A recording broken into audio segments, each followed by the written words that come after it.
थोड़ा मोड़ा चल। देखो इधर, ये नया चैप्टर है, समझ में आया? ये नया चैप्टर है, ये प्रोनाउन है। नाउन तक हो गया था ना, और उसके बाद क्या है? प्रोनाउन। प्रोनाउन हिंदी क्या होता है? प्रोनाउन हिंदी क्या होता है? सर्वनाम। क्या होता है? सर्वनाम। प्रोनाउन का हिंदी क्या होता है? सर्वनाम। देखो अच्छा, हम लोग नाउन्स पढ़े थे ना, नाउन्स मतलब क्या? संज्ञा। अब देखो नाउन की जगह पर जो आएगा हम वो पढ़ना है हमको, समझ गए? नाउन के स्थान पे जो आता है ना, उसी को हम लोग प्रोनाउन बोलते हैं।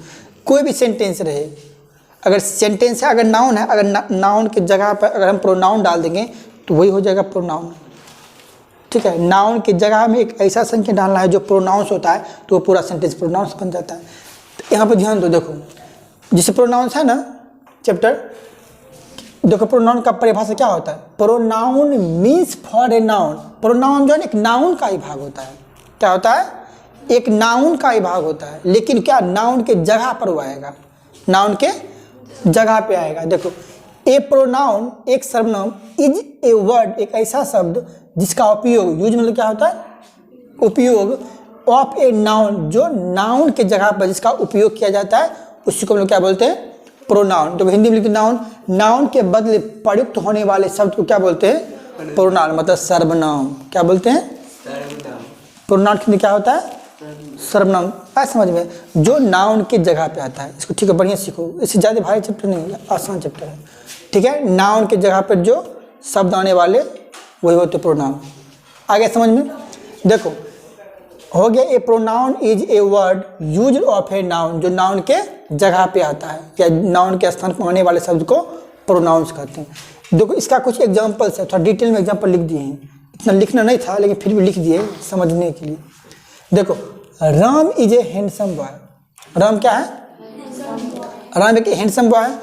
अब देखो यहाँ पर ध्यान दो, अगर देखो राम एक अगर सुंदर लड़का है, राम एक सुंदर लड़का है, इसका मतलब देखो अगर राम के स्थान पर कुछ लगा देंगे, वह एक, जैसे राम एक सुंदर लड़का है और वह एक विद्यार्थी भी है। देखो अब राम के स्थान क्या लग गया? ही नहीं लग गया, तो वह एक विद्यार्थी है, ही जो स्टूडेंट लिखते हैं ना, तो इसका मतलब पहले देखो राम एक हैंडसम बॉय था, अब वो विद्यार्थी भी बन गया। इसका मतलब राम नाउन था, अब नाउन के जगह पे ही आ गया, अब वो क्या बन गया? प्रोनाउन। लेकिन बात हो रहा अति राम के बारे में बात हो रहा है, वह एक विद्यार्थी है। इसका अर्थ क्या हुआ कि रिलेटेड है, नाउन नाउन्स। देखो इतना समझो कि प्रोनाउन जो है नाउन का ही भाग है। ठीक है, नाउन का ही भाग है, लेकिन हमको थोड़ा बोलने में अति मतलब कुछ अलग टाइप से बुलाते हैं। जैसे मान लो उत्तम एक अच्छा लड़का है, या सॉरी उत्तम एक सुंदर लड़का है, या उत्तम इज हैंडसम बॉय। ठीक है, अगर देखो एक विद्यार्थी भी है, ही इज ए स्टूडेंट, इसका मतलब उत्तम एक सुंदर लड़का है और वह विद्यार्थी भी है। इसका मतलब तो क्या है? तब सुंदर लड़का है और विद्यार्थी, विद्यार्थी जो है वो किसके बारे में बात हो रहा है? उत्तम के बारे में बात हो रहा है, इसका नाउन के बारे में बात हो रहा है। तो नाउन की जगह पर सिर्फ वह आया।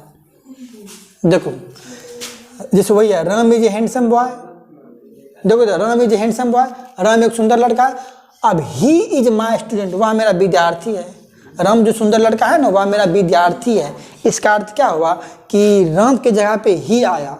अब देखो ही क्यों आया, इस समझने वाली बात है, आखिर ही आया कहाँ से? तब राम के अनुसार देखेंगे ही क्यों आया, कि राम कौन पर्सन है, बात समझ रही है? कौन पर्सन है, कौन लिंग है, कौन केस है, इसके अनुसार इसको बैठाना यहाँ पर ही लगेगा। राम ऐसे लड़का जाति का बात हो रहा है, उससे रिलेटेड यहाँ ही लग सकता है। समझ गए? सबका रूल यहाँ फॉलो करने के बाद यही लगता है। ऐसे यहाँ लिख दिए, देखो Sita is a beautiful girl, Sita एक सुंदर लड़की है। She lives with her husband, with her husband, वह अपने पति के साथ रहती है। वह सुंदर लड़की तो है लेकिन वह अपने पति के साथ रहती है। इसका मतलब वह अपने पति के साथ रहती है। कौन? सीता, यानी सीते के बारे में बात हो रहा है। इसका अर्थ ये हुआ कि जो सीता जो नाउन था, नाउन के जगह क्या आ गया? सी। लड़का तो ही लगा सकते थे, लड़कियां तो सी लगा देंगे रूल के अनुसार। यहाँ पर देखो सीता एक सुंदर लड़की है, लेकिन she lives with her husband, वह अपने पति के साथ रहती है।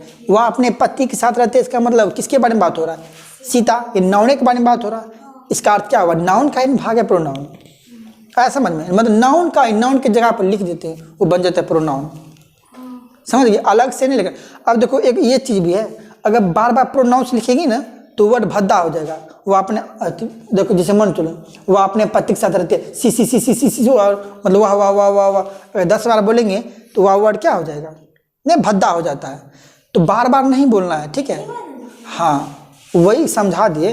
तब जैसे मन चलो गलत नहीं वर्ड होगा, लेकिन सिर्फ बोलने में थोड़ा अति भद्दापन चेंज हो जाता है। वाह वाह वाह वाह वाह अपने पति के साथ रहती है, तो 10 बार बोलना जरूरी है। वाह एक बार बोलो, वह अपने पति के साथ रहती है, इसका मतलब क्या, इसका मतलब सीता के बारे में बात हो रहा है। सीता नाउन है, तो नाउन प्रोनाउन नाउन का एक भाग होता है जो नाउन की जगह पर सिर्फ आता है। समझ में आ रहा है। देखो Sita is a beautiful girl, she lives with her husband. Sita एक सुंदर लड़की है और वह अपने पति के साथ रहती है, इसमें कोई दिक्कत नहीं। A dog is a pet animal, एक कुत्ता क्या है, एक पालतू जानवर है। कुत्ता क्या है, पालतू जानवर है। लेकिन तो क्या, इट बार्क्स एट नाइट, वह रात में भौंकता है। तब देखो ये जो ईट का प्रयोग हुआ ना, यहाँ ही भी लग सकता था, लग सकता था, लेकिन यहाँ देखो यहाँ कुत्ता के अनुसार यहाँ पर ईट का प्रयोग हुआ है, इसलिए देखो यहाँ पर पूरा लिख दिए। देखो यहाँ क्या लिखा है, ए डॉग में भी सेम मेथड से उपयोग हुआ है। जो मेथड हम यहाँ जो लिखा है ना, इसका कौन पर्सन है, कौन केस है, कौन जेंडर है, इस जेंडर के अनुसार यहाँ पे इट का प्रयोग हुआ है। बात समझ में आया तो फिर समझाते हैं। देखो अब राम से शुरू करते हैं। पहले Ram is handsome, he is my student. अब इसी का भाग यहाँ पर समझाते हैं दोनों। देखो राम पता है कौन पर्सन है, आज कैसे पता लगा थर्ड पर्सन, पर्सन पढ़ाए हैं क्या, पर्सन क्या होता है। देखो पर्सन 3 प्रकार का होता है, कौन कौन, नहीं पहले कौन कौन पर्सन होता है बोलो। अरे first person, second person, third person. हाँ जिसके बारे में बोला जाए, ठीक है। जैसे हम लोग मतलब मान चलो, अगर हम बोल रहे हैं, हम तुमको समझा रहे हैं, ठीक है, फर्स्ट पर्सन हम होंगे फर्स्ट पर्सन, लेकिन तुम सुन रही है सेकेंड पर्सन हो जाएगी। अगर जिसके बारे में हम समझा रहे हैं वो हो जाएगा थर्ड पर्सन। पर्सन 3 प्रकार का होता है, ठीक है। अब देखो राम जो है वो थर्ड पर्सन है, राम नाम थर्ड पर्सन होता है। राम क्या है, थर्ड पर्सन है और सिंगुलर नंबर है, एक वचन है। देखो कौन कौन है, राम थर्ड पर्सन हुआ, एक वचन हुआ, अब मैस्कुलिन जेंडर भी है, यानी पुल्लिंग भी है। राम पुल्लिंग है, जेंडर पढ़ा चुके हैं। देखो राम थर्ड पर्सन भी है और सिंगुलर नंबर है और मेल जाति का काम हो रहा है। और केस क्या है, नॉमिनेटिव केस। अब नहीं पढ़ाएंगे, केस पढ़ाएंगे तो केस नॉमिनेटिव केस है, समझ गए। देखो केस नॉमिनेटिव केस है और इसी सबसे रिलेटेड ये नाउन है। राम देखो इसका मतलब जो यहाँ पर जो ही लगा है ना, क्यों लगा, राम के पर्सन, नंबर और जेंडर तथा केस के मुताबिक इसी से अटैच करके यहाँ पर ही लगा है। इसी से पता चला कि वो यहाँ ही लगेगा। कि क्यों पता चला कि वो राम लड़का भी है और एक वचन है, सिंपल पता चल गया यहाँ ही लगना है, समझ गई। और ऐसे पूरा डिटेल में समझाएंगे। सिर्फ ये पूरा लिख दिए और इसका एग्जाम्पल है और इसका कितना प्रकार का होता है सिर्फ लिख दिए। और पर्सनल प्रोनाउंस क्या होता है वो आगे वाली क्लास में होगा। चलो देखो राम समझ में आ गया।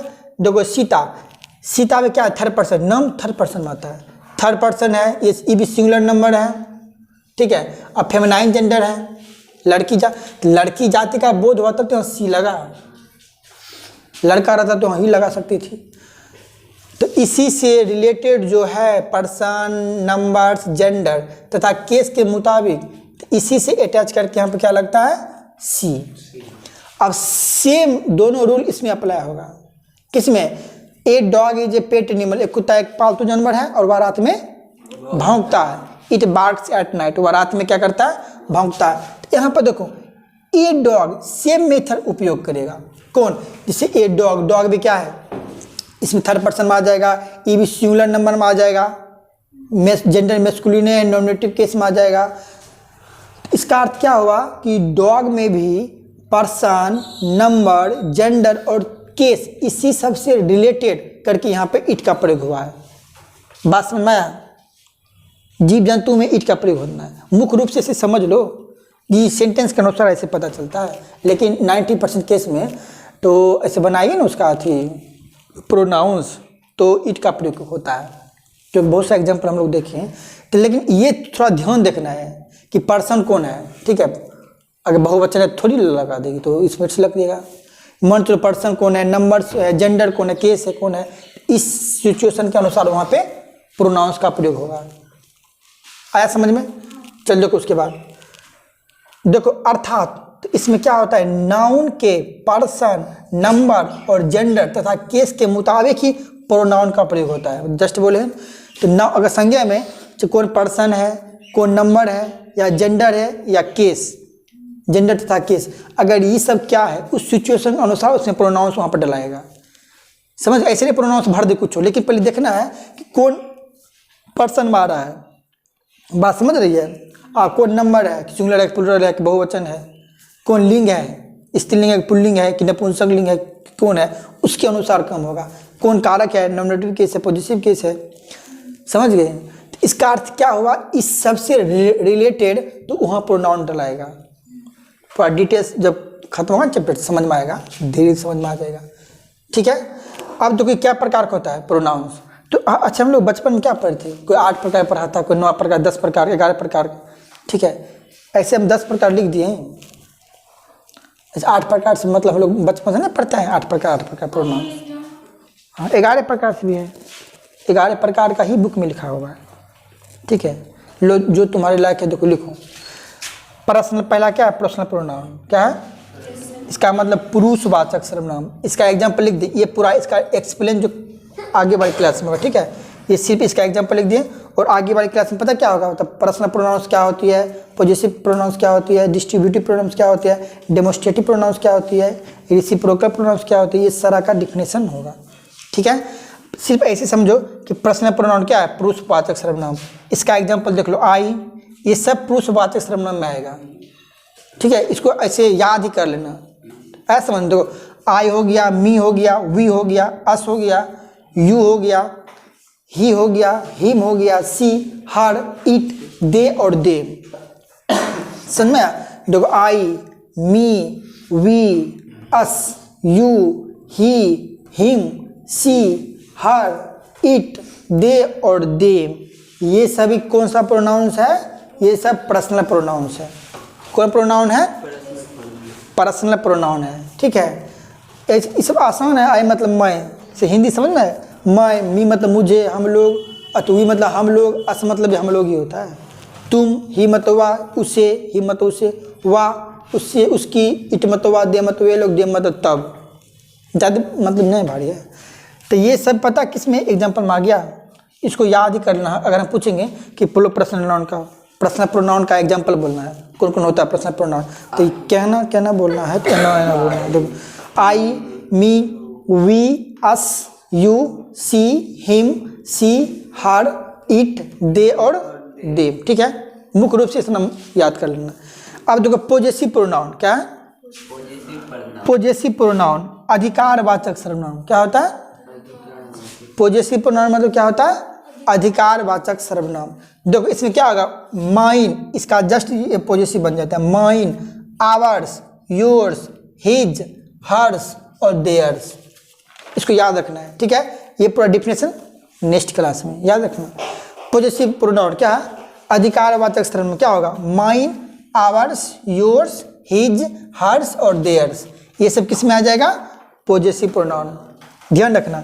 डिस्ट्रीब्यूटिव प्रोनाउन क्या लिखा है, डिस्ट्रीब्यूटिव प्रोनाउन। डिस्ट्रीब्यूटिव प्रोनाउन क्या है, व्यष्टिवाचक सर्वनाम। क्या है, व्यष्टिवाचक सर्वनाम। देखो इच, आइदर, नाइदर, ये सब से रिलेटेड डिस्ट्रीब्यूटिव में आएगा। ठीक है, डिस्ट्रीब्यूटिव प्रोनाउन में एग्जांपल क्या होगा, इच, आइदर, नाइदर। ठीक है, अब देखो डेमोस्ट्रेटिव प्रोनाउन क्या है, देखो ये लिखा है डिस्ट्रीब्यूटिव, ये डेमोस्ट्रेटिव, क्या लिखा है, देखो डेमोस्ट्रेटिव प्रोनाउन संकेतवाचक सर्वनाम। क्या होता है इसका, संकेतवाचक सर्वनाम। इसका एग्जांपल क्या हो जाएगा, देखो दिस हो जाएगा, डैट, या ना, या, वाह, वे लोग, तुम लोग, इस सब से रिलेटेड है। दिस, डैट, दीज, वे लोग, सच, द सेम मतलब बराबर, ये सब रिलेटेड किस में आ जाएगा, डेमोस्ट्रेटिव प्रोनाउन। किस में आ जाएगा, ठीक है, डेमोस्ट्रेटिव प्रोनाउन क्या कहेगा, this, that, these, those, such, the same, ये सब किस में आ जाएगा, डेमोस्ट्रेटिव प्रोनाउन। अब देखो रेसिप्रोकल प्रोनाउन क्या लिखा है, रेसिप्रोकल प्रोनाउन पारस्परिक संबंधवाचक सर्वनाम। क्या है? रेसिप्रोकल प्रोनाउन हिंदी क्या होता है? पारस्परिक संबंधवाचक सर्वनाम। क्या होता है? बोलो ना, पारस्परिक संबंधवाचक सर्वनाम। तो इसका एग्जांपल बोलो, क्या होगा? Each other, one another. Each other होगा और वन एन अदर होगा। ईच अदर होगा और वन एन अदर होगा। ये किस में आ जाएगा? Reciprocal pronoun. अब देखो रिफ्लेक्सिव प्रोनाउन। क्या है? निजवाचक सर्वनाम। क्या है? निजवाचक। इसमें देखो myself, ourselves, yourself, himself या himselves, herselves, itselves, themself, oneselves. तो ये सब जो आता है वो आएगा रिफ्लेक्सिव प्रोनाउन। ठीक है, इसका एग्जांपल अच्छा से याद रखना है। रिफ्लेक्सिव प्रोनाउन, रिफ्लेक्सिव प्रोनाउन में आएगा निजवाचक, myself, ourselves, yourself, himself, herself, itself, themselves, oneselves, themselves. ये सब इसमें आ जाएगा। किसमें? रिफ्लेक्सिव प्रोनाउन में। अब देखो क्या लिखा है? Indefinite pronoun. क्या है? इनडिफिनिट प्रोनाउन क्या है? अनिश्चयवाचक सर्वनाम। क्या है? अनिश्चयवाचक सर्वनाम। देखो everybody, somebody, nobody, anybody, that. मतलब देखो इसका अर्थ क्या हुआ कि एवरीबॉडी, समबडी, नोबडी, एनीबॉडी, अगर ये सब से रिलेटेड इसमें आएगा, इस किस में आ जाएगा? Indefinite pronoun. ऐसा समझ में। और रिलेट करना, इसका मतलब संबंधवाचक, आसान है। देखो रिलेटिव प्रोनाउन यानी इसका संबंधवाचक सर्वनाम, हु हो गया, हुम हो गया, हुज हो गया, विच हो गया, ये सबसे अगर है रिलेटेड वो किस में आ जाएगा? Relative pronoun. देखो इंट्रोगेटिव प्रोनाउन यानी प्रश्न, अगर प्रश्न पूछने वाला जो काम होगा। इंट्रोगेटिव प्रोनाउन मतलब क्या होता है? प्रश्नवाचक सर्वनाम। ये जो है ना हु, हुम, हुज और विच, इसमें जो प्रश्न, अगर देखो इसी से अगर प्रश्न पूछने का काम होगा तो हो जाएगा इंट्रोगेटिव, अगर संबंध का काम होगा तो हो जाएगा रिलेटिव। दोनों एक ही है, नहीं समझिए? दोनों का जो एग्जांपल है देखो, रिलेटिव प्रोनाउन है ना, देखो रिलेटिव प्रोनाउन यानी संबंधवाचक सर्वनाम। रिलेटिव प्रोनाउन का हिंदी होता है संबंधवाचक। अगर संबंध का बात हो रहा है उसमें देखो हु हो गया, हुम हो गया, हुज, विच, ये सब अगर संबंध का बात होगा तो हो जाएगा रिलेटिव प्रोनाउन। अगर प्रश्न पूछने का बात होगा यही एग्जाम्पल बन जाएगा इंट्रोगेटिव प्रोनाउन में। ऐसा समझ में? यही सब एग्जाम्पल अगर प्रश्न पूछने का बात हो रहा है तो जैसे मान चलो अगर हम पूछेंगे तुम कौन हो, पूछेंगे ना ये हु आर यू, तो तुम कौन हो, इसका मतलब देखो हु आ गया ना, प्रश्न पूछा हो गया। प्रश्न पूछने कम होगा तो इसमें आ जाएगा। ठीक है, अगर संबंध की बात हो रहा है तो हो जाएगा रिलेटिव प्रोनाउन में, अगर प्रश्न पूछने की बात हो रहा है तो किसमें हो जाएगा? इंट्रोगेटिव। तो ध्यान रखना। अब देखो एक्सक्लेमेटरी सेंटेंस क्या लिखा है? 10 नंबर एक्सक्लेमेटरी सेंटेंस यानी विस्मयादि बोधक। अब देखो इसमें पता है क्या? आश्चर्य के भाव को अभिव्यक्त करने के लिए किया जाता है। जिसे सेंटेंस के अनुसार पता चलेगा। अगर आश्चर्य मतलब कुछ एकाएक हो गया या आश्चर्य सरप्राइज वाला जो बात होगा उसको अगर अभिव्यक्त करने की बात हो रहा है उसमें किस में आ जाएगा? एक्सक्लेमेटरी सेंटेंस में। किस में आ जाएगा? एक्सक्लेमेटरी सेंटेंस में। आया समझ में? देखो इस सब का डिफिनेशन नेक्स्ट क्लास में होगा। ठीक है, फिलहाल पता क्या करना है इसको, सबसे पहले सुनेंगे तब फिर नेक्स्ट क्लास होगा, नहीं तो नहीं होने वाला है। ये पूरा अच्छा से पहले याद करके सुनाएगा हमको। ऐसा समझ, जो नहीं सुना उसको मार लग जाएगा। समझ में आया? पूरा इसको अच्छा से लिख लो, जिसको दिक्कत होता है पढ़ने लिखने में इसलिए पूरा डिटेल लिख दिए हैं। अगर इसका ओवरव्यू प्रॉब्लम है पूछो, बता दें। ठीक है, इसको पूरा याद कर लेना और कल ये सुनने के बाद ही नेक्स्ट क्लास होगा। नहीं सुनाएगी तो उसको मार लगेगा, नेक्स्ट क्लास होगा भी नहीं। और जब तक नहीं सुनाएगी सिर्फ आगे बढ़ने से थोड़ी होता है।